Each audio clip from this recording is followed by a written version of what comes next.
Introduction: The shadows behind the throne. Tonight, we embark on a journey through the marble corridors of ancient Rome, where power was currency, betrayal was strategy, and women, though officially powerless, wielded influence that could topple emperors and reshape an empire. These are not the stories you learned in school about virtuous Roman matrons quietly spinning wool in their villas. These are the tales of women who refused to be silent, who schemed their way into the highest echelons of power, and who left behind legacies written in blood, poison, and scandal. In the Roman world, women were legally perpetual minors, passed from father to husband like property. They couldn't vote, couldn't hold office, couldn't even attend the gladiatorial games without a male guardian. Yet somehow, from within these restrictions, emerged some of history's most formidable political operators, women who understood that in a world where they couldn't hold power officially, they would seize it through whatever means necessary. From the palace bedchambers to the Senate steps, from the poisoned chalice to the raised dagger, these women didn't just survive in a man's world, they conquered it. They were mothers who created monsters, wives who murdered husbands, daughters who defied fathers, and sisters who plotted against brothers. They were unforgettable, unforgivable, and absolutely unstoppable. So dim the lights, settle in, and prepare to meet the most dangerous women Rome ever produced. Their stories are cautionary tales of ambition unchecked, but they're also testament to the indomitable will of women who refused to be erased from history. Chapter 1. Agrippina the Younger, the mother who made a monster, the blood of Caesar's. Agrippina the Younger was born in 15 AD into the most powerful family in the Roman world. But power in ancient Rome was never a guaranteed, it was a daily battle for survival. Her father, Germanicus, was beloved by the people and the army, a war hero whose popularity made him dangerous to those who sat on the throne. Her mother, Agrippina the Elder, was the granddaughter of Augustus himself, carrying the divine blood of the first emperor in her veins. From the moment she drew breath, little Agrippina was surrounded by conspiracy, treachery, and death. When she was just 4 years old, her father died mysteriously in Syria.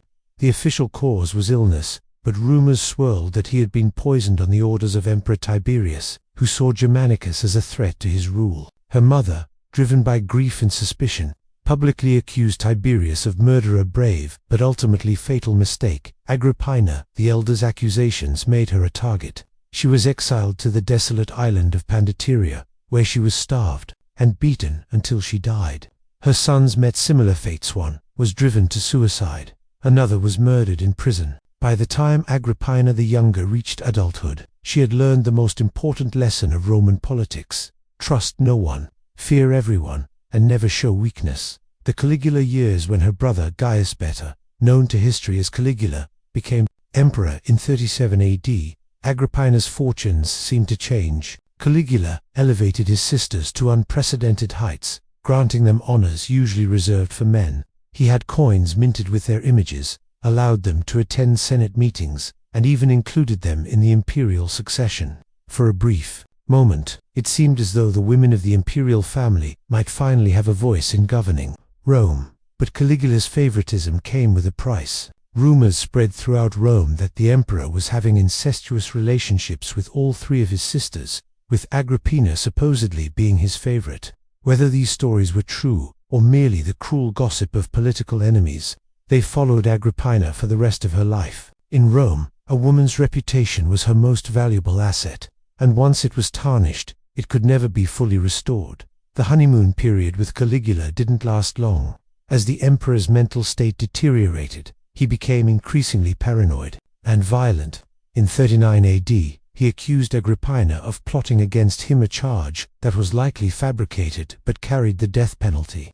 Instead of execution, Caligula chose a crueler fate: exile. Agrippina was banished to the Pontine Islands, stripped of her wealth and left to survive on the charity of others. The Claudius Gambit Agrippina's exile lasted 2 years, during which she learned to navigate the treacherous waters of Roman politics from the bottom up. She cultivated relationships with other exiles, gathered intelligence about the imperial court, and waited for her opportunity. It came in 41 AD when Caligula was assassinated by his own Praetorian Guard, and her uncle Claudius unexpectedly became emperor. Claudius was an unlikely ruler, a scholar who stammered and limped, more comfortable with books than with people. He had survived the bloodbaths of previous reigns precisely because he seemed harmless, overlooked by more ambitious family members. But his accession to power created an opportunity for Agrippina that she seized with both hands. She returned from exile and immediately began positioning herself as a valuable ally to the new emperor. She was beautiful, intelligent, and carried the prestige of the Julio-Claudian bloodline. More importantly, she had a son from her first marriage to Gnaeus Domitius, a Ahenobarbus boy named Lucius Domitius, Ahenobarbus who would one day be known to history as Nero. Claudius was already married to Valeria Messalina, a woman whose scandalous behavior was becoming legendary even by Roman standards. Agrippina watched and waited, knowing that Messalina's excesses would eventually provide her with an opening. She was right. In 48 AD, Messalina made the fatal mistake of going through a marriage ceremony with her lover Gaius Silius while Claudius was away from Rome. The emperor finally pushed too far. Had his wife executed, the seduction of an emperor with Messalina dead. Claudius needed a new wife, and several candidates emerged, but Agrippina had advantages that the others lacked. She was the emperor's niece. She had imperial blood, and she had spent years cultivating relationships with the influential freedmen, who really ran the day-to-day operations of the empire. She also had something more dangerous, ambition that burned brighter than the sun. The marriage between Claudius and Agrippina required a change in Roman law. Marriage between uncle and niece was considered incestuous and was prohibited. But Agrippina's allies in the Senate argued that what was good for the imperial family was good for Rome, and the law was changed. In 49 AD, Claudius married his niece in a ceremony that shocked even the jaded citizens of Rome. Agrippina didn't just want to be empress, she wanted to rule. From the moment she married Claudius, she began consolidating power. She had her own Praetorian Guard, received foreign ambassadors, and was depicted on coins alongside the emperor, precedented honors for a Roman woman. She also began the careful process of positioning her son Nero as Claudius's heir, even though the emperor already had a biological son, Britannicus. The art of manipulation. Agrippina's campaign to elevate Nero was a masterpiece of political manipulation. She convinced Claudius to adopt her son, making him legally equal to Britannicus in the line of succession. She arranged for Nero to marry Claudius's daughter Octavia, binding him even more closely to the imperial family. She had him tutored by the finest teachers in Rome, including the philosopher Seneca, who would later become his chief advisor. Meanwhile, she systematically undermined Britannicus's position. She spread rumors about his legitimacy, questioned his intellectual capabilities, and ensured that he was kept away from important political and military training. She also eliminated potential rivals and threats through a combination of legal prosecution, political maneuvering, and, when necessary, poison. The empress had developed a network of spies and informants throughout the palace and the city. She knew who was plotting against her, who could be bought, and who needed to be eliminated. She accumulated wealth through her various business ventures and used it to purchase loyalty from key figures in the government and military. By the time Nero reached adolescence, Agrippina had constructed an impressive power base that rivaled that of the emperor himself. The poisoned mushroom. By 54 AD, Claudius was showing signs of having second thoughts about the succession. There were rumors that he was considering formally naming Britannicus as his heir, which would have destroyed all of Agrippina's carefully laid plans. She had invested too much and come too far to allow her biological son to be pushed aside for son. On the night of October 13, 54 AD, Claudius attended a dinner party in the palace. The menu included his favorite dish, mushrooms, prepared by his trusted food taster, Locusta. According to the historian Tacitus, Agrippina had replaced the emperor's regular taster with her own agent, who served Claudius a plate of mushrooms, laced with a deadly poison. The emperor fell ill almost immediately, but the poison worked slowly. As Claudius lay dying, Agrippina maintained the pretense that he was merely suffering from indigestion. She controlled access to the emperor's chambers, preventing anyone from summoning doctors who might have been able to help. When it became clear that the poison wasn't working fast enough, she allegedly had a feather dipped in additional poison, inserted into the emperor's throat under the pretense of helping him vomit. Claudius died in the early hours of October 14th, and Agrippina immediately put her succession plan into action. She had already secured the loyalty of the Praetorian Guard through bribes and promises.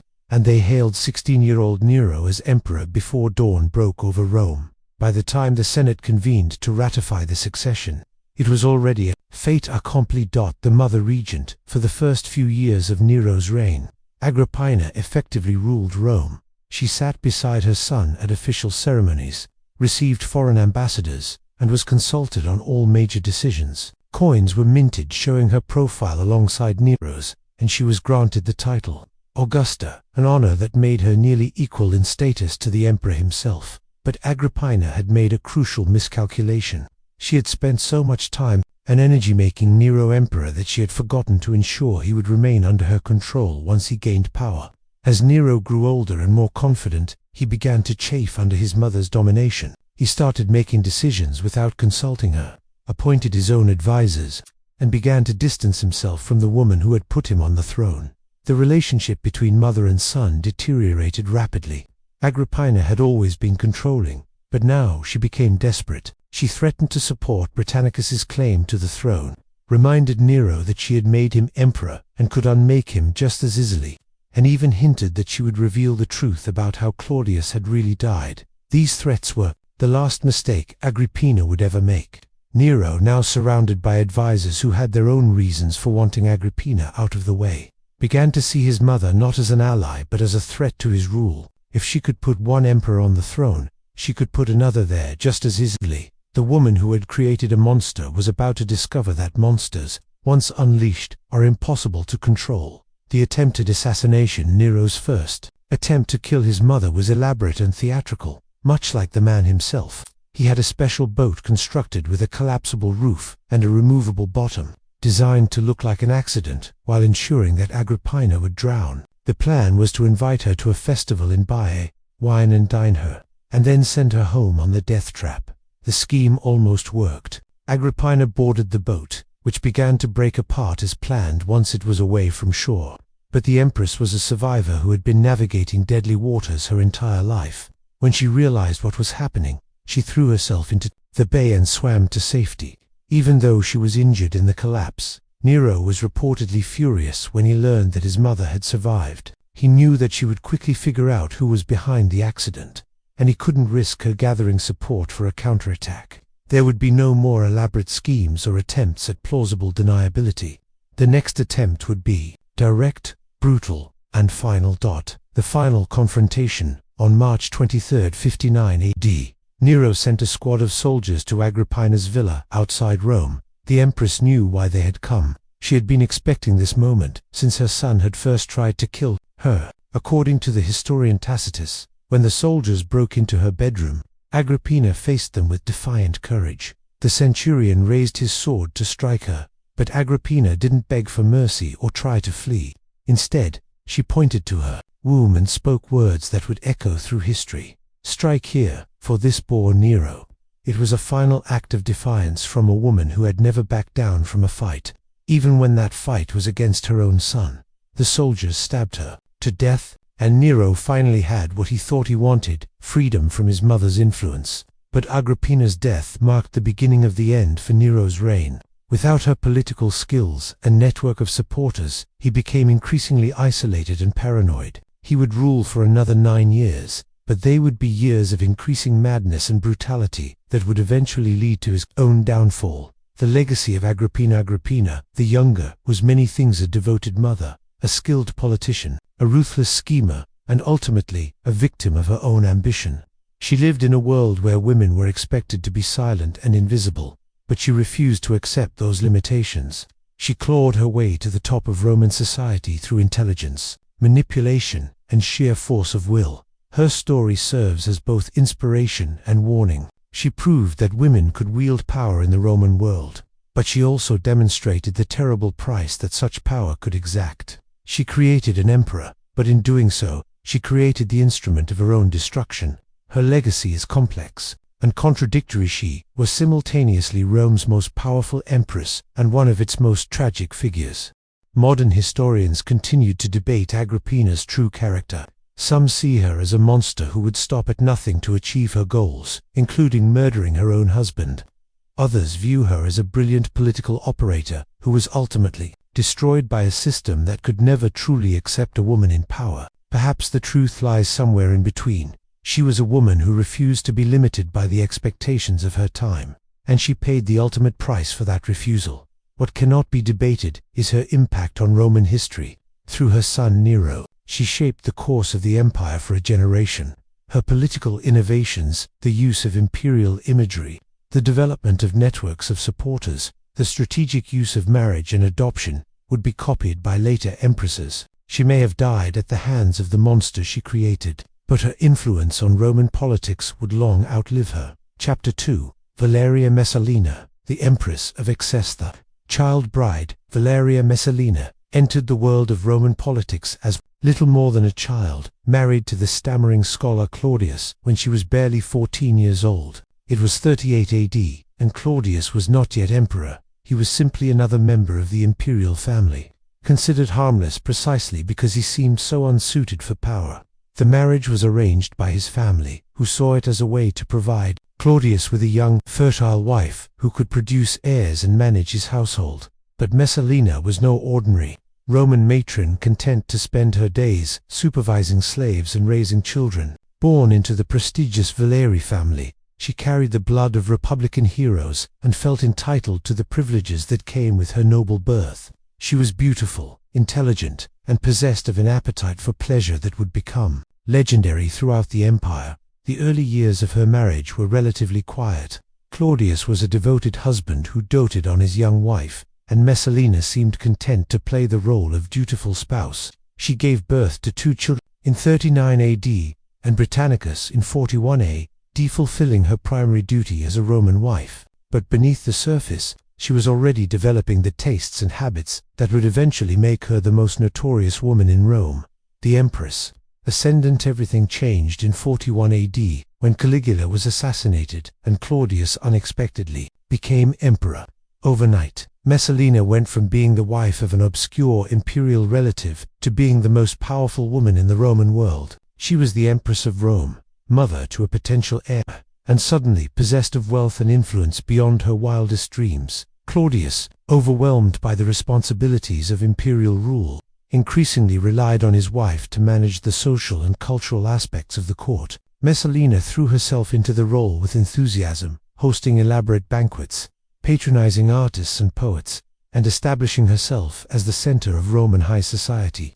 She was young, beautiful, and charming, and the aristocratic families of Rome competed for her favor. But Messalina's appetites extended far beyond the conventional pleasures of imperial life. She had grown up hearing stories of legendary figures like Cleopatra and the scandalous empresses of the Eastern kingdoms, and she seems to have decided that Roman rules about female behavior didn't apply to someone of her exalted position. She began taking lovers from among the senators, knights, and even actors and gladiators who entertained at the palace of pleasure under Messalina's influence. The imperial palace became a hotbed of sexual intrigue and political maneuvering. She surrounded herself with a coterie of young nobles who shared her taste for excess and her contempt for traditional Roman values. These men and women became her instruments of power, carrying out her wishes and protecting her interests throughout the empire. The empress's sexual appetites became the stuff of legend. According to the historian Pliny the Elder,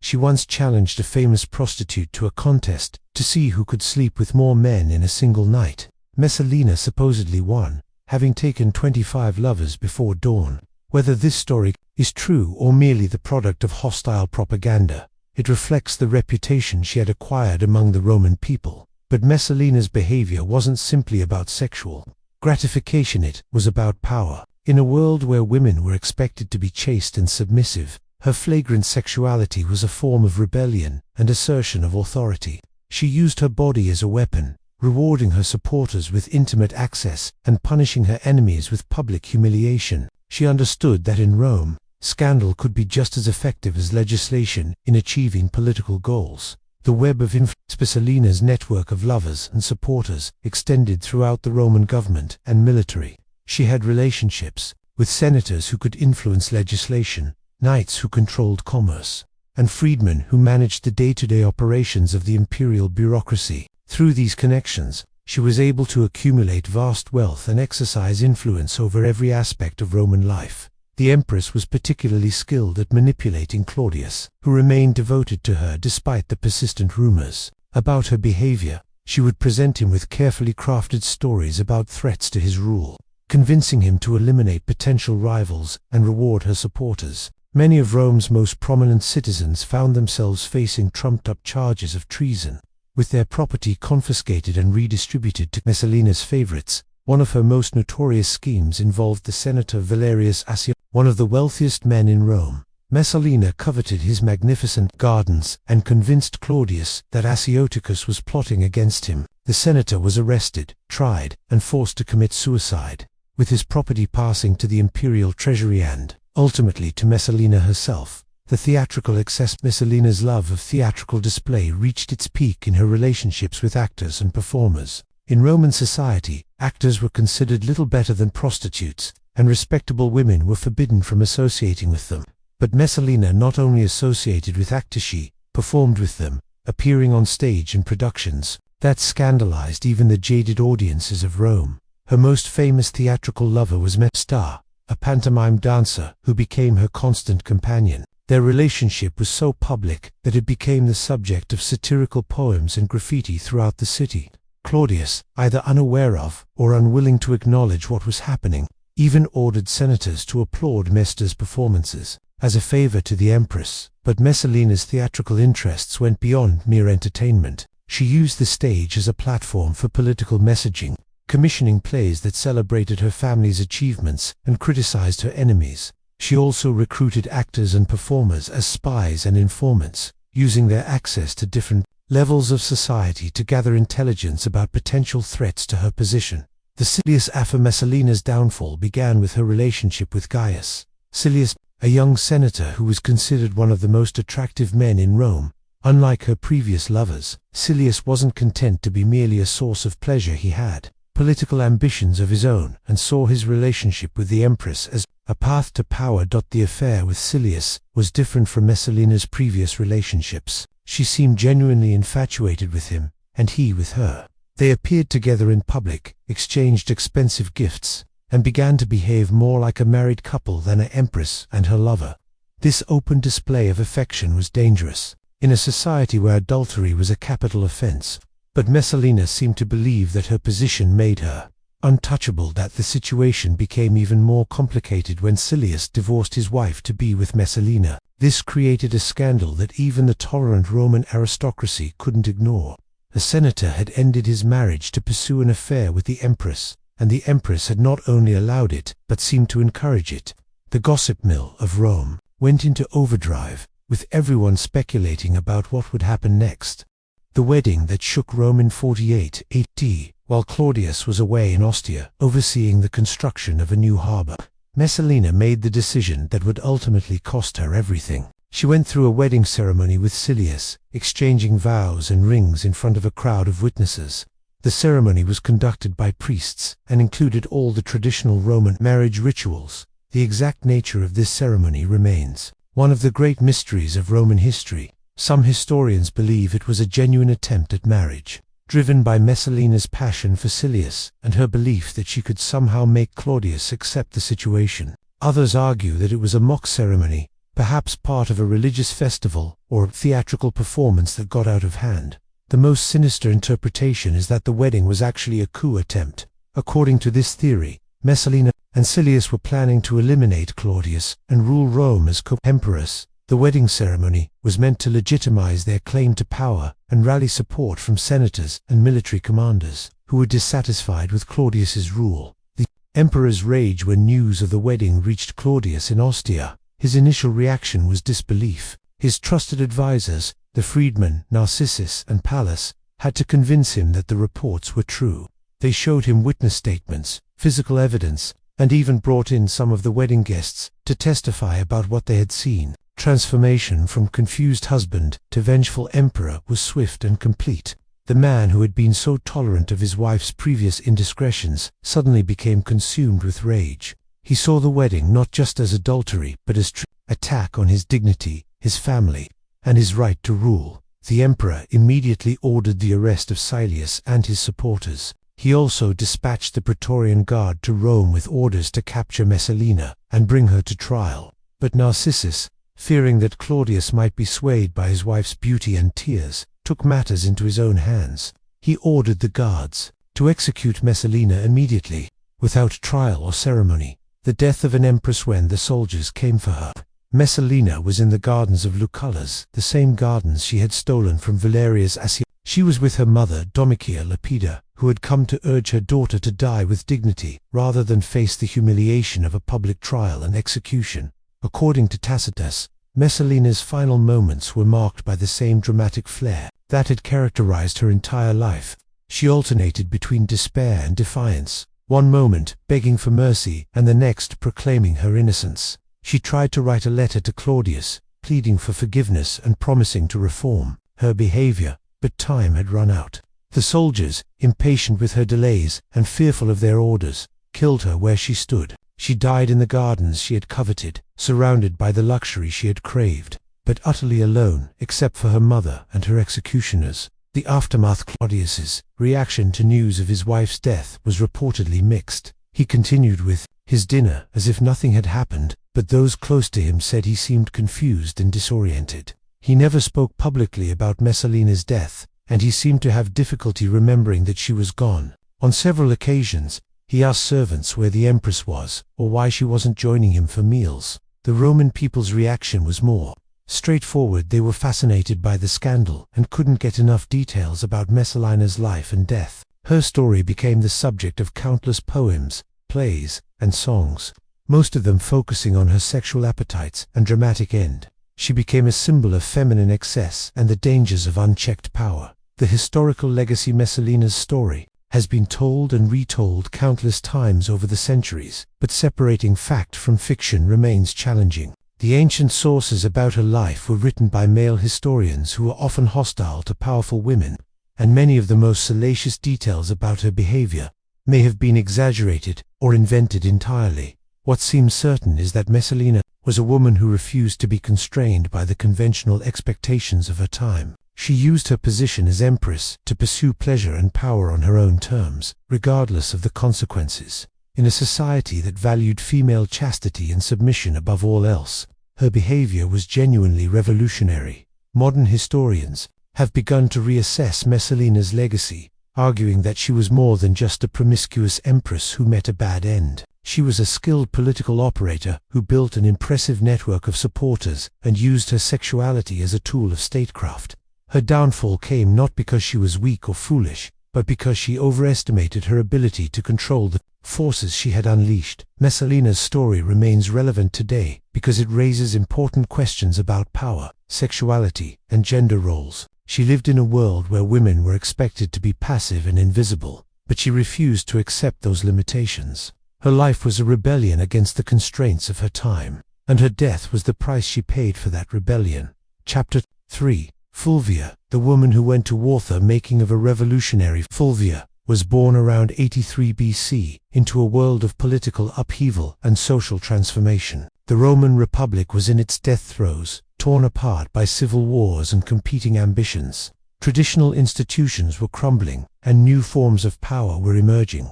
Into this chaos stepped a woman who would prove that in times of revolution, even the most entrenched social barriers could be shattered. Her father, Marcus Fulvius Bombalio, was a senator, but not a particularly distinguished one. His nickname, Bambalio, meant stammerer, suggesting that he wasn't known for his oratorical skills, a significant handicap in a society that valued eloquence above almost everything else.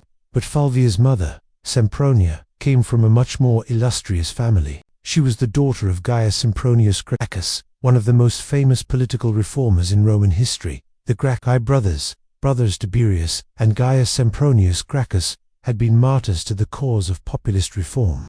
They had challenged the Senate's authority, advocated for the rights of the poor, and died violently for their beliefs. Their legacy lived on in their descendants, and Fulvia grew up hearing stories of their courage and sacrifice. These tales would shape her understanding of politics and her willingness to take risks in pursuit of power.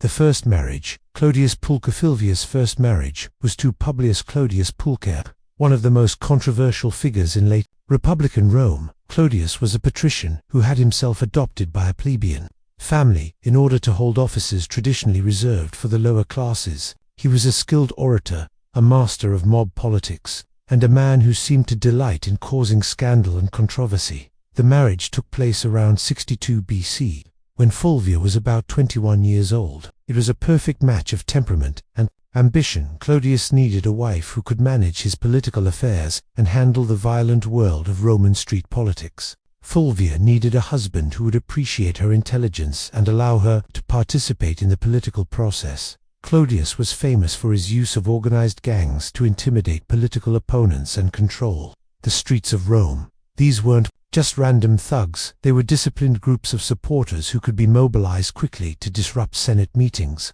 attack rivals, or demonstrate in favor of particular legislation. Fulvia played an active role in managing these groups, providing them with funding, organizing their activities, and even participating in some of their more dramatic actions. The couple had 2 children, together a son and a daughter, but their domestic life was always secondary to their political partnership. They were revolutionaries who saw the Roman Republic as a corrupt system that needed to be overthrown and replaced with something more democratic and responsive to the needs of ordinary citizens. The art of mob politics under Fulvia's influence, Claudius's political methods became increasingly sophisticated. She understood that in a society where women couldn't vote or hold office, indirect influence was often more effective than direct power. She cultivated relationships with the wives and sisters of prominent politicians, gathering intelligence about their plans and building networks of support. Fulvia also pioneered the use of what we might now call propaganda campaigns. She commissioned graffiti artists to cover Rome's walls with slogans supporting her husband's causes. She organized demonstrations and rallies that looked spontaneous but were actually carefully planned and choreographed. She even used funeral processions as political theater, turning the deaths of Claudius's supporters into opportunities to rally the mob against his enemies. The most famous example of Fulvia's political innovation was her use of religion as a tool of popular mobilization. She convinced several prominent priests to declare that the gods favored Claudius's reforms, and she organized religious festivals that doubled as political rallies. In a society where religious and political authority were closely intertwined, this was a masterstroke that helped legitimize her husband's radical agenda. The death of Claudius, the violent world of late Republican politics, finally caught up with Clodius. In 52 BC, he was traveling on the Appian Way when he encountered a group of armed men, led by his political rival, Titus Annius Milo. What started as a chance meeting escalated into a fight, and Clodius was killed in the melee. Reaction to her husband's death was both personal and political. She was genuinely grief-stricken by all accounts. Theirs had been a love match as well as a political partnership, but she also saw an opportunity to use Claudius's death to advance their shared cause. She organized a funeral that was more like a political rally, displaying his wounded body to the crowd and delivering a speech that blamed the Senate and the aristocracy for his murder. The funeral procession turned into a riot. Fulvia led the crowd to the Forum, where they cremated Claudius' body using the benches and tables from the Senate house itself. The building was destroyed in the fire, and the message was clear. The old order was burning, and something new would rise from the ashes. The second marriage, Scribonius Curiofta, the required period of mourning. Fulvia married Gaius Scribonius Curio, another populist politician who had been a close friend and ally of her first husband. Curio was younger than Clodius, and perhaps not quite as skilled in the arts of mob politics, but he shared the same commitment to reform and the same willingness to use violence to achieve his goals. The marriage was again both personal and political. Fulvia brought her networks of supporters and her understanding of popular politics to the relationship, while Curio provided the aristocratic connections and oratorical skills that were essential for success in Roman politics. Together, they continued the work that she had started with Clodius, building a movement that challenged the traditional authority of the Senate and the aristocracy. But Curio's career was cut short by the civil war between Julius Caesar and Pompey. He sided with Caesar and was sent to Africa to secure that province for the Caesarian cause.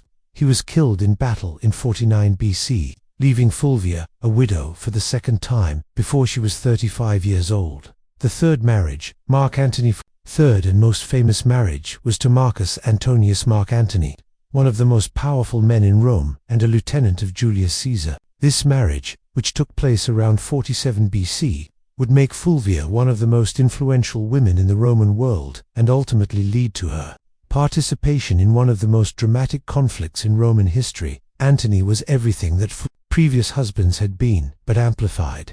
He was a brilliant general, a skilled politician, and a man of enormous appetites for both pleasure and power. He was also one of the 3 men who ruled Rome after Caesar's assassination, the others being Octavian, later Augustus, and Lepidus. The marriage was a genuine love match. Antony was famous for his relationships with beautiful women, including his later affair with Cleopatra, but his partnership with Fulvia was based on more than just physical attraction. They shared political goals, complementary skills, and a mutual respect that was rare in Roman marriages. Fulvia brought her own assets to the marriage. She had wealth accumulated from her previous marriages, political networks built over decades of activism, and a reputation for competence and ruthlessness that made her a valuable ally. More importantly, she had something that Antony desperately needed: the ability to manage Rome while he was away on military campaigns. The power behind the throne. As Antony's wife, Fulvia became one of the most powerful women in Roman history. She handled his correspondence, managed his finances, and served as his representative in dealing with other members of the triumvirate when Antony was away from Rome, which was often given his military responsibilities. Fulvia was effectively his regent, making decisions that affected the entire empire. She was particularly skilled at managing the complex web of relationships between the triumvirs and their supporters. The second triumvirate was an uneasy alliance between 3 ambitious men who trusted each other only as far as their mutual interests aligned. Fulvia understood this dynamic and worked tirelessly to protect Antony's position within the partnership, but Fulvia's influence extended far beyond simply managing her husband's affairs. She had her own political agenda, one that had been shaped by her experiences with Clodius and Curio. She believed in the populist cause, the idea that Rome should be governed for the benefit of all its citizens, not just the wealthy elite. She used her position to advance this agenda, supporting legislation that redistributed land to veterans and provided grain subsidies to the urban poor. The Poisonings War, a woman at war. The defining moment of Fulvia's career came in 41 BC, when tensions between Antony and Octavian finally erupted into open warfare. The conflict, known as the Poisonings War, was ostensibly about land redistribution and the rights of veterans, but it was really about power, specifically about whether Antony or Octavian would emerge as the dominant figure in Roman politics. What made this conflict unique was that it was largely initiated and led by a woman. Antony was in the east, consolidating his control over the provinces and beginning his famous relationship with Cleopatra. In his absence, Fulvia made the decision to go to war with Octavian, gathering armies and leading them into battle against the future Emperor. Fulvia's decision to launch the war was based on both personal and political calculations. Personally, she was furious about Antony's relationship with Cleopatra and saw the war as a way to force him to return to Rome and to her. Politically, she believed that Octavian was systematically undermining Antony's position and that decisive action was necessary to prevent him from becoming too powerful. Working with Antony's brother Lucius Antonius, who was consul at the time, Fulvia raised an army of 8 legions, nearly 40,000 men. This was no small-scale rebellion or local uprising. It was a full-scale military campaign led by a woman who had never held any official military position, but who possessed the political skills and personal charisma necessary to command troops in the field. The Siege of Perusia. The war culminated in the Siege of Perusia, modern Perugia, where Fulvia and Lucius Antonius made their last stand against Octavian's forces.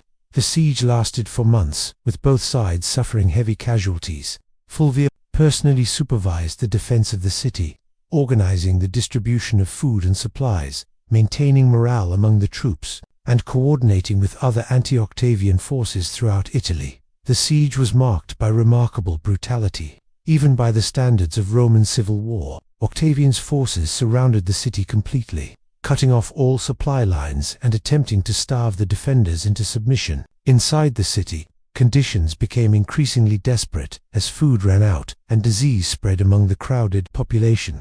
Fulvia's leadership during the siege was extraordinary. She maintained discipline among the troops, prevented panic among the civilian population, and continued to issue coins bearing her image alongside those of Antony and Lucius. These coins, which survive to this day, are among the first examples of a Roman woman being depicted on official currency in her own right, rather than as an adjunct to her husband. But ultimately, the siege was unsustainable.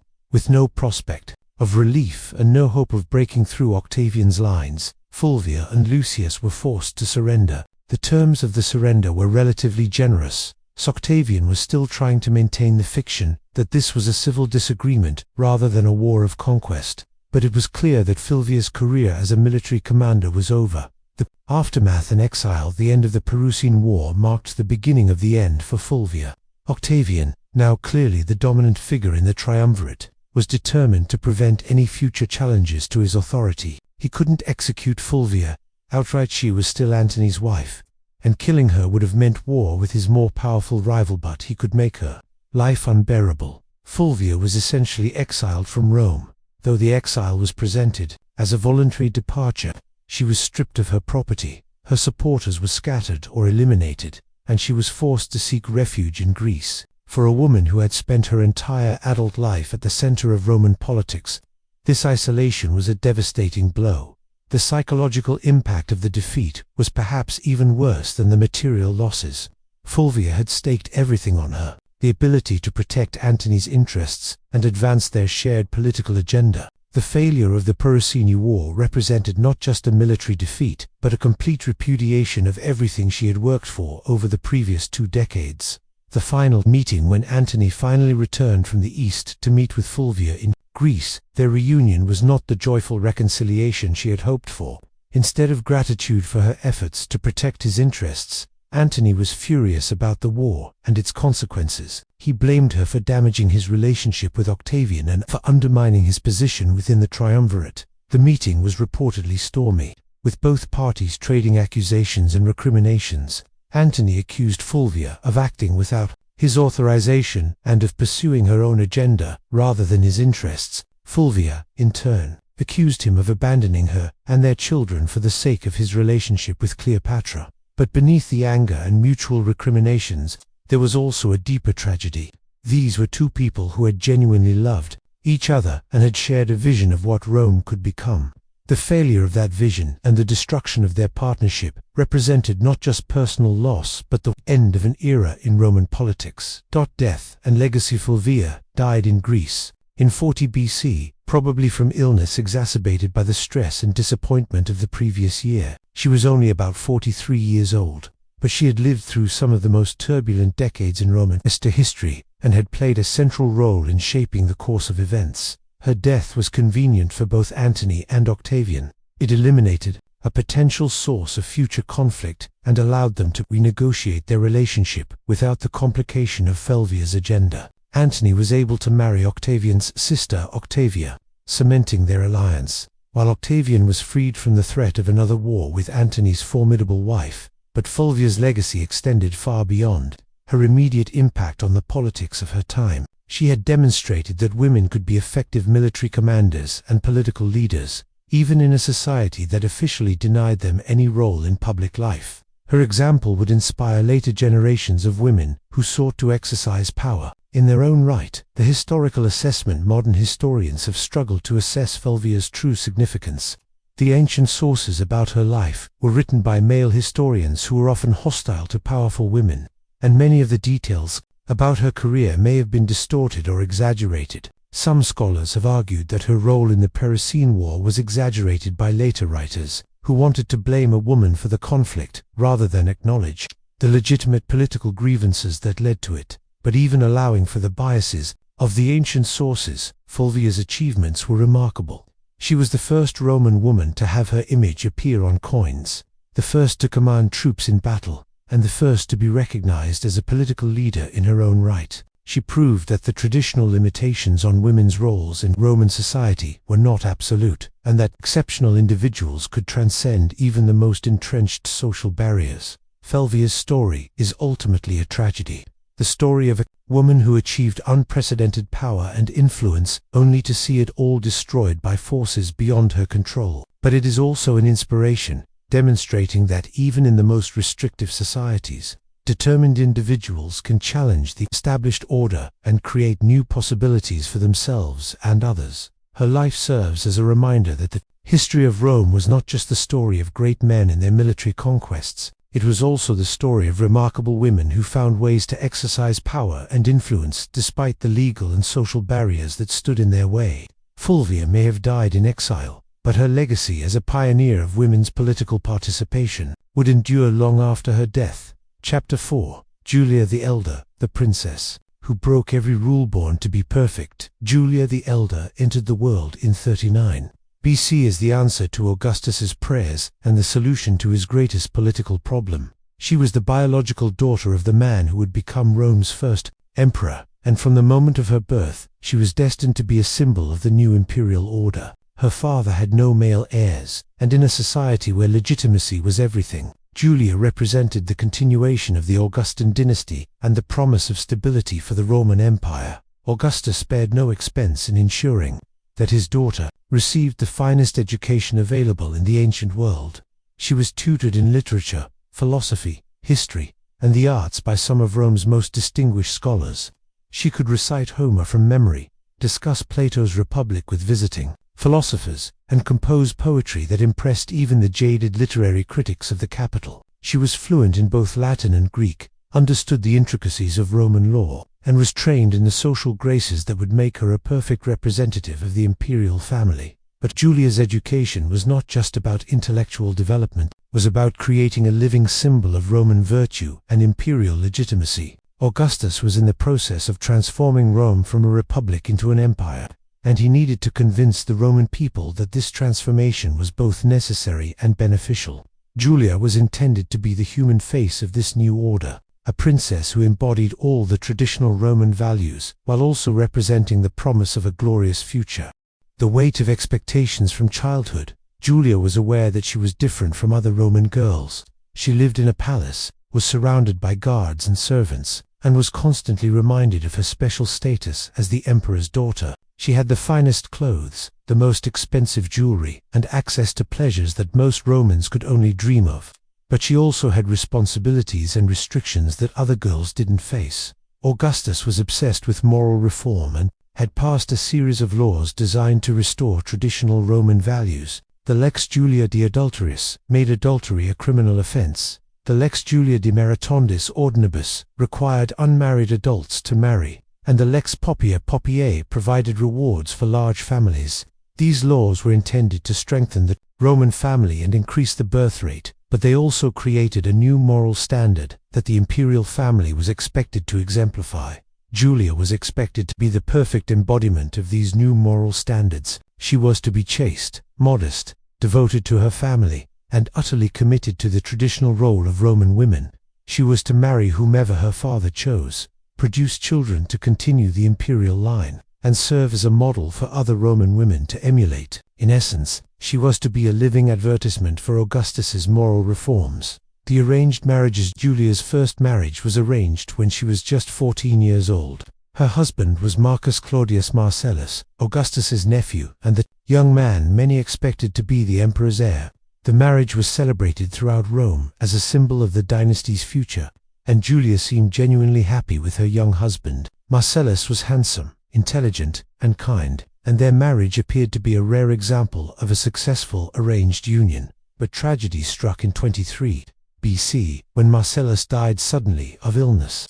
Julia was devastated by the loss of her husband, but she was given little time to grieve. Augustus needed her to marry again, both to provide heirs for the dynasty and to cement political alliances. Within 2 years, she was married to Marcus Vipsanius Agrippa, Augustus's closest friend and most trusted general. The marriage to Agrippa was more clearly political than romantic. Agrippa was more than 20 years older than Julia, and while he was one of the most powerful men in Rome, he was not considered particularly attractive or charming. But the marriage was successful in its primary purpose. Julia gave birth to 5 children, including Gaius and Lucius Caesar, who became Augustus's adopted heirs. The burden of perfectionist, the mother of potential emperors. Julia's importance to the dynasty reached new heights. She was no longer just Augustus's daughter, she was the mother of the future rulers of Rome. Her every action was scrutinized. her every word analyzed for political significance. She was expected to be not just a perfect wife and mother, but a perfect symbol of imperial virtue. But the pressure of living up to these impossible expectations was beginning to take its toll. Julia was intelligent, educated, and charismatic, but she was also human. She had desires and ambitions of her own, and she began to chafe against the restrictions that her position imposed upon her. She wanted to be more than just a symbol or a breeding mare for the imperial dynasty. The problem was that Roman society offered few acceptable outlets for a woman of Julia's intelligence and ambition. She couldn't hold political office, couldn't command armies, and couldn't even attend the gladiatorial games without a male guardian. She was expected to find fulfillment in domestic life, but domestic life alone wasn't enough for someone of her intellectual capacity and political awareness. The third marriage. When Agrippa died in 12 BC, Julia was once again thrust into the marriage market. This time, Augustus chose Tiberius, his stepson, and one of Rome's most successful military commanders. The marriage was purely political. Augustus needed to bind Tiberius more closely to the imperial family, and Julia needed a husband who could help raise her children and represent the dynasty. But this marriage was a disaster from the beginning. Tiberius was a complex, brooding man who had been forced to divorce his beloved wife, Vipsania, to marry Julia. He resented the marriage and made little effort to hide his feelings. Julia, for her part, found Tiberius cold and distant, nothing like the passionate relationships she had experienced with her previous husbands. The marriage produced one son, but the child died in infancy, with no personal connection to bind them together and no successful children to justify their union. Julia and Tiberius grew increasingly estranged. Tiberius eventually retired from public life and went into self-imposed exile on the island of Rhodes, leaving Julia effectively a single mother in Rome. The rebellion begins with Tiberius gone and her father increasingly occupied with the business of governing the empire. Julia began to assert her independence in ways that would have been unthinkable earlier in her life. She started hosting salons where intellectuals, poets, and philosophers gathered to discuss literature and politics. She became a patron of the arts, supporting writers and artists who created works that subtly challenged the moral orthodoxy of the Augustan age. But Julia's rebellion went beyond intellectual pursuits. She began taking lovers from among the young aristocrats of Rome, men who were attracted to her intelligence, her beauty, and her position as the emperor's daughter. These relationships were conducted with a degree of discretion, but in a city where gossip was a form of entertainment, they couldn't be kept secret for long. The affairs were not just about physical pleasure, they were about power and autonomy. In a society where women were expected to be passive and submissive, Julia's sexual independence was a form of political rebellion.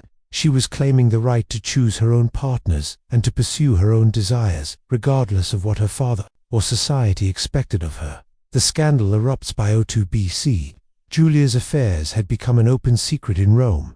The city was buzzing with rumors about the emperor's daughter and her numerous lovers. Some of the stories were probably exaggerated or invented entirely, but there was enough truth in them to create a major scandal. Augustus, who had built his political career on moral reform and traditional values, found himself facing the humiliating reality that his own daughter was violating the very laws he had passed. The situation became untenable when Julia's affairs began to take on political dimensions. Some of her lovers were members of prominent families who were known to be critical of Augustus's policies.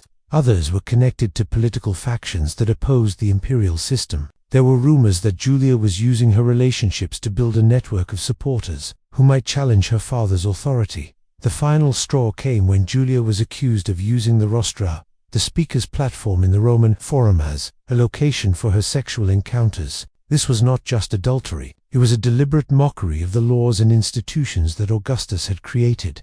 The rostra was a sacred space where emperors and senators addressed the Roman people, and Julia's alleged use of it for personal pleasure was seen as a direct insult to the dignity of the state. The father's terrible choice. Augustus was faced with an impossible decision. As emperor, he had sworn to uphold the laws of Rome, including the laws against adultery that he himself had created. As a father, he loved his daughter and wanted to protect her from the consequences of her actions. But as a political leader, he knew that he couldn't be seen as placing family loyalty above the law. The emperor's initial response was to try to handle the situation quietly. He sent messages to Julia demanding that she end her affairs and return to a more appropriate lifestyle. He also approached her lovers, offering them opportunities to leave Rome or to distance themselves from the imperial family. But Julia refused to change her behavior, and her lovers, perhaps emboldened by her protection, continued their relationships with her. Finally, Augustus was forced to take public action. In a move that shocked the Roman world, he formally accused his own daughter of adultery and treason. The charges were brought before the Senate, and Julia was tried and convicted in absentia. The sentence was exile to the island of Pandateria, the same island where Tiberius's mother had been sent years earlier. The exile of a princess. Julia's exile was designed to be both punishment and humiliation. Pandateria was a small, barren island, off the coast of Italy, with no amenities and few inhabitants. Julia was forbidden from drinking wine, wearing fine clothes, or receiving visitors. She was cut off from her children, her friends, and everything that had made her life worth living. But the emotional punishment was even worse than the physical hardships. Augustus publicly disowned his daughter, removing her name from coins and monuments, and forbidding anyone to speak of her in his presence. The woman who had been the jewel of the imperial family was now a non-person, erased from official history as if she had never existed. Julia's supporters were also punished. Her lovers were either executed or exiled, their careers and lives destroyed by their association with her. The poets and intellectuals who had participated in her salons were blacklisted, their works banned or destroyed. The message was clear: challenging the moral authority of the emperor, even indirectly, would not be tolerated. Life in exile. Julia spent the first 5 years of her exile on Pandateria, living in conditions that were barely better than those of a prisoner. She was allowed a small house and a few servants, but she was forbidden from leaving the island or receiving visitors from Rome. Her only contact with the outside world was through letters from her mother Scribonia, who had been permitted to accompany her daughter into exile. The psychological impact of the exile was devastating. Julia had been raised to believe that she was special, that her life had meaning and purpose as part of the imperial dynasty. Now, she was nobody, forgotten by the world she had once helped to rule. She sank into depression, her health deteriorated, and she began to show signs of the mental instability that would plague her for the rest of her life.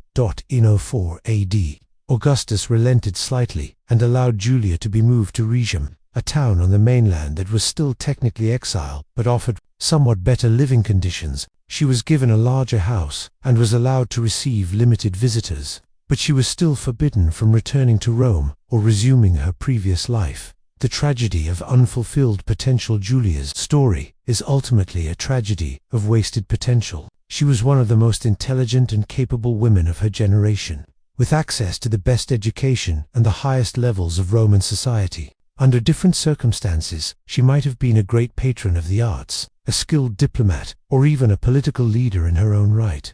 But the society she lived in offered no legitimate outlets for her talents and ambitions. She was expected to be content with the role of wife and mother, to find fulfillment in domestic life and the reflected glory of her male relatives. When she tried to create a life for herself that went beyond these narrow boundaries, she was crushed by the very system that had created her. The irony is that Julia's rebellion was not fundamentally different from the behavior of many Roman men of her time. Sexual infidelity was common among the Roman elite, and political networking through personal relationships was a standard part of the political process. But because she was a woman, and because she was the daughter of the emperor, her actions were seen as uniquely scandalous and threatening. The death of a Princess Julia died in 14 AD, the same year as her father Augustus. She was 53 years old and had spent the last 14 years of her life in exile, cut off from everything and everyone she had once loved. The official cause of death was listed as natural causes, but many historians suspect that she died of malnutrition and neglect, her health destroyed by years of isolation and depression. Augustus reportedly refused to allow his daughter's body to be returned to Rome for burial. She was buried on the island of Rhegium, far from the imperial mausoleum where she should have been laid to rest, alongside the other members of the imperial family. Even in death, she remained in exile, excluded from the dynasty she had been born to serve. Legacy and rehabilitation. For centuries after her death, Julia was remembered primarily as a cautionary tale about the dangers of female sexuality and rebellion. Christian writers like Saint Jerome used her story to illustrate the importance of female chastity and obedience. Medieval chroniclers portrayed her as a symbol of the corruption and decadence that had supposedly led to the fall of the Roman Empire. Modern historians have begun to reassess Julia's life and legacy. They have recognized that she was a victim of a system that offered no legitimate outlets for female ambition and intelligence. Her rebellion was not the product of moral corruption, but of a natural human desire for autonomy and self-determination. Julia's story has become a symbol of the struggles faced by women throughout history, who have tried to transcend the limitations placed upon them by society. She represents the tragedy of unfulfilled potential, but also the courage required to challenge unjust systems, even when the personal cost is enormous. Chapter 5. Livia Drusilla, the Empress, who ruled from the shadows. The making of an Empress. Livia Drusilla was born in 58 BC into one of Rome's most distinguished patrician families. Her father, Marcus Livius Drusus Claudionus, was a senator who could trace his lineage back to the earliest days of the Roman Republic. Her mother came from the equally prestigious Ophidia family, giving Livia connections to the highest levels of Roman society from birth. But Livia's early life was marked by the chaos and violence of the late Republic. When she was just a child, her father chose the wrong side in the civil war between Julius Caesar and Pompey. After Caesar's victory, Drusus Claudianus was prescribed marked for death by the new regime. Rather than face execution, he committed suicide, leaving his family to navigate the dangerous waters of Roman politics without his protection. This early experience of political violence and family tragedy would shape Livia's approach to power for the rest of her life. She learned that in the world of Roman politics, today's friend could be tomorrow's enemy, and that survival required constant vigilance, careful planning, and the ability to adapt to changing circumstances. The first marriage. At the age of 15, Livia was married to Tiberius Claudius Nero, a man from another branch of the Claudian family. It was a typical aristocratic marriage arranged by their families for political and social advantage rather than love. Nero was a competent but unremarkable politician who had served as praetor and was considered a solid member of the Republican establishment. The marriage produced 2 sons. Tiberius, the future emperor, was born in 42 BC, and Drusus followed in 38 BC. But even as Livia was establishing herself as a wife and mother, the Roman world was convulsing with civil war. Julius Caesar had been assassinated in 44 BC, and the Republic was tearing itself apart as various factions fought for control. Livia's husband made the fateful decision to support Mark Antony and oppose Octavian, later Augustus, in the civil wars that followed Caesar's death. This put the family on the losing side of history, and when Octavian emerged victorious, the family was forced to flee Rome. They spent several years in exile, moving from place to place and living in constant fear of capture and execution. The fateful meeting in 39 BC, a general amnesty allowed the family to return to Rome. It was at this point that Livia's life took a dramatic turn. She met Octavian at a dinner party, and according to the ancient sources, it was love at first sight. Octavian was immediately captivated by Livia's beauty, intelligence, and poise. While she recognized in him the rising star of Roman politics, the attraction was mutual and immediate, but it created a significant problem. Both Octavian and Livia were already married, he to Scribonia, who was pregnant with his daughter Julia, and she to Tiberius Claudius Nero, who was the father of her 2 young sons. In most circumstances, this would have been an insurmountable obstacle. But Octavian was already one of the most powerful men in Rome and was not accustomed to being denied what he wanted. The solution was typically Roman in its practicality and ruthlessness. Octavian divorced Scribonia on the very day she gave birth to Julia, claiming that he could no longer tolerate her perverse behavior. Meanwhile, Livia's husband was persuaded or perhaps coerced to divorce his wife so that she could marry Octavian. The fact that Livia was 6 months pregnant with Drusus at the time of the divorce created a scandal that would follow her for years. The strategic marriage, the marriage between Octavian and Livia in 38 BC, was more than just a love match, was a strategic alliance that would reshape the Roman world. Livia brought to the marriage her connections to the old Republican aristocracy, her intelligence and political skills, and her ability to provide legitimacy to Octavian's rule. In return, Octavian offered her protection, power, and the opportunity to play a role in governing the Roman Empire. From the beginning, their marriage was a true partnership. Livia was not content to be merely a decorative wife who presided over social functions and bore children. She wanted to be involved in the real business of government, and Octavian recognized that her skills and connections made her a valuable ally. She became his closest advisor, his most trusted confidant, and his partner in the great work of transforming Rome from a republic into an empire. The marriage was also remarkable for its apparent fidelity and mutual devotion. In a society where extramarital affairs were common, especially among the political elite, Octavian and Livia remained faithful to each other throughout their 50-year marriage. This was not just a personal choice but a political statement. They were modeling the kind of moral behavior that they wanted to see throughout the empire. The public face of virtue when Octavian became Augustus in 27 BC. Livia became the First Lady of Rome, a position that had never existed before. She had to essentially invent the role, creating a public persona that would support her husband's political agenda while allowing her to exercise real influence behind the scenes. Livia's public image was carefully crafted to embody traditional Roman virtues. She was depicted as the perfect wife and mother, devoted to her family and committed to the traditional roles of Roman women. She was shown spinning wool, supervising her household, and participating in religious ceremonies. Coins and statues portrayed her as modest and dignified, the embodiment of the moral reforms that Augustus was trying to implement. But this public image was just one aspect of Livia's complex persona. While she played the role of the traditional Roman matron in public, she was simultaneously one of the most powerful political figures in the empire. She controlled vast wealth, commanded networks of supporters throughout the Roman world, and was consulted on all major decisions of state. The succession game. One of Livia's most important roles was managing the complex question of imperial succession. Augustus had no sons of his own, and the question of who would succeed him was one of the most pressing issues of his reign. Livia had her own son Tiberius from her first marriage, but she also had to contend with Augustus's daughter Julia and her sons, who were the emperor's blood relatives. The succession became a deadly game of chess, with various potential heirs maneuvering for position and their supporters plotting against their rivals. Livia played this game with consummate skill, gradually eliminating obstacles to her son's advancement while maintaining the appearance of supporting Augustus's preferred candidates. The mysterious deaths of several potential heirs in Marcellus Agrippa and Gaius and Lucius Caesar led to persistent rumors that Livia was systematically poisoning her rivals. While these accusations were never proven, they reflected the widespread belief that she was willing to do whatever was necessary to ensure that Tiberius would inherit the throne.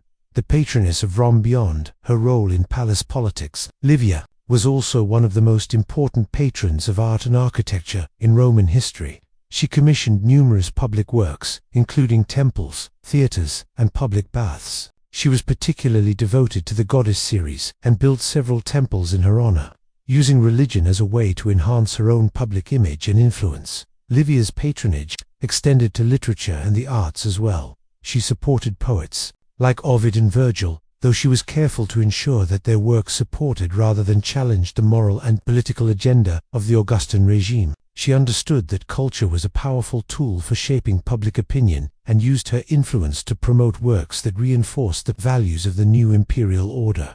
She also established a network of female clients throughout the empire, corresponding with the wives and daughters of provincial governors and local aristocrats. This network provided her with information about conditions in the provinces and allowed her to exercise influence far beyond the boundaries of Rome itself. The Dowager Empress. When Augustus died in 14 AD, Livia faced the greatest challenge of her career. She was no longer the emperor's wife, but the emperor's widow, and her position in the new regime was uncertain.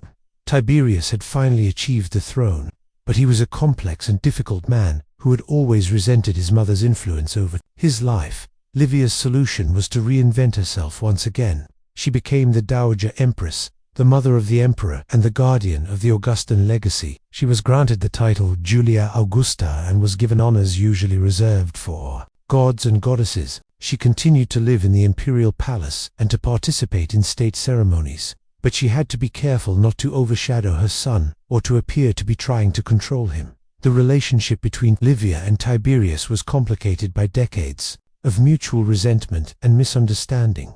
Tiberius blamed his mother for forcing him into an unwanted marriage with Julia and Antipater, for manipulating the succession to ensure his advancement. Livia, for her part, was frustrated by her son's reluctance to embrace the role of emperor and by his tendency to withdraw from public life. The final years as Livia aged, he became increasingly focused on securing her legacy and ensuring that the Augustan system would survive her death.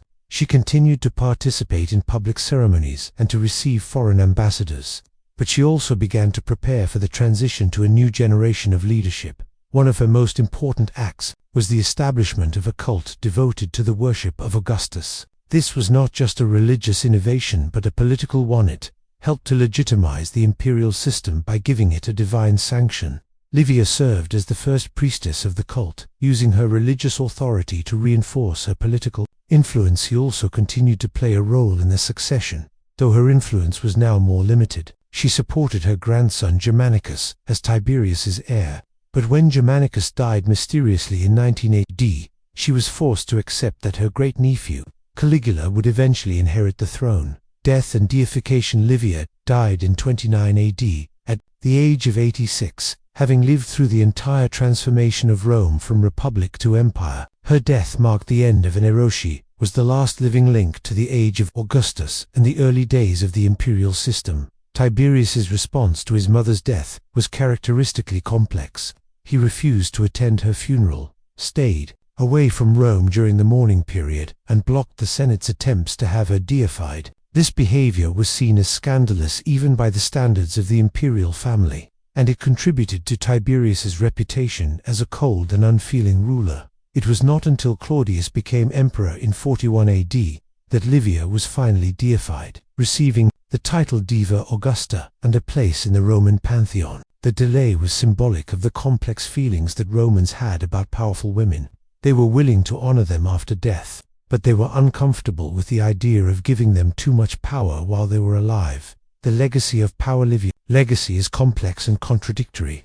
She was undoubtedly one of the most powerful women in Roman history, but she exercised that power largely behind the scenes and through her relationships with the men in her life. She was a devoted wife and mother, but she was also a ruthless political operator, who may have been responsible for the deaths of several potential rivals. Modern historians have struggled to assess Livia's true impact on Roman history. Some have argued that she was simply a supportive wife who helped her husband achieve his goals, while others have portrayed her as the real power behind the Augustan regime. The truth probably lies somewhere in between. She was a skilled political operator who used her intelligence and connections to advance her family's interests, but she was also constrained by the limitations that Roman society placed on women. What is clear is that Livia established a template for imperial women that would be followed for centuries. She showed that it was possible for women to exercise real